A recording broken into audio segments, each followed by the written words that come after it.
Welcome to the Deep Dive. We're here to cut through all the noise and really give you the important nuggets from the sources you care about. Today, June 17th, 2025, we're aiming to get you fully informed on the key insights without, that feeling of overload. Absolutely. We're going to connect some dots today, looking at everything from, say, global diplomacy Wow. all the way to domestic policy shifts and even some surprising economic moves. It's about seeing how these things link up and what they mean for you. Okay, let's dive right in then. Global geopolitics first.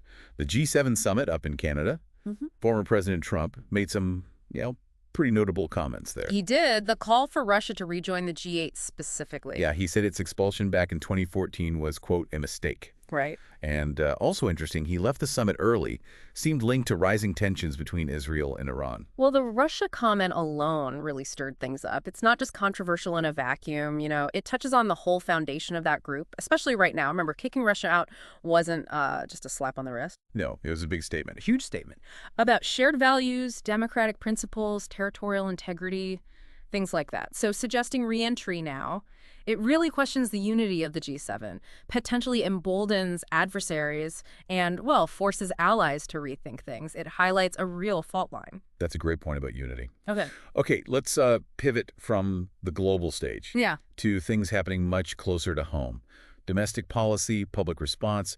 We saw some pretty aggressive ICE operations in Los Angeles recently, which then led to significant protests and the National Guard being deployed. Yeah, after some of those protests turned violent. Right. And looking at the facts reported, this isn't just an LA story, is it? You're seeing similar kinds of crackdowns, or at least echoes of them, in other cities, too. So a national trend. It seems to point towards a broader strategy, yeah. And it really brings up questions about enforcement, public reaction, and that whole dynamic. It feels like a critical moment in how policy meets the street, basically. And, speaking of powerful brands influencing things, Yeah. we saw a really surprising move. Politics intersecting with commerce in a new way.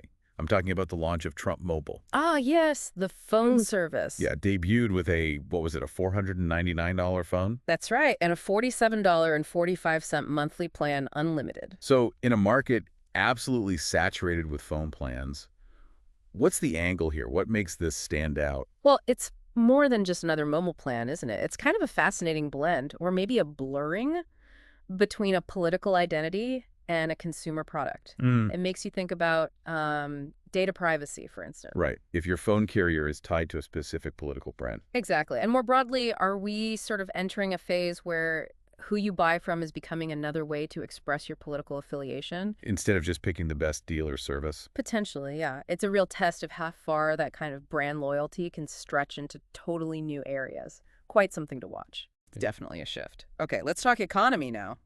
Your money.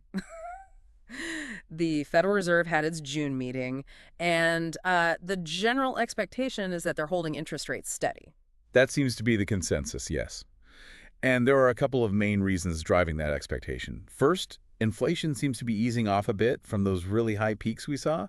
Maybe suggests a softer landing for the economy. Okay, that's one factor. And second, job growth has been pretty consistent. Stable, not too hot, not too cold, So things are calming down a bit, maybe. That seems to be the Fed's reading, or at least the hope. And connecting this back to you, the listener, these said decisions, even holding steady, they matter directly. We're talking about the interest rates on your loans. Like mortgages, car payments, that kind of thing. Precisely. And also what you might earn on your savings. So understanding why they make these moves, the factors involved, it's pretty crucial for managing your own finances in, this economic climate. Absolutely.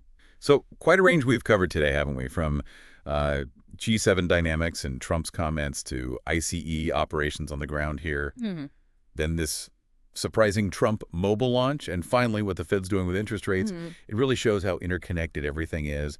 Global events, domestic policy, even your phone plan and your wallet. Hopefully this deep dive helped cut through it all for you. Yeah, and maybe leaves you with this thought.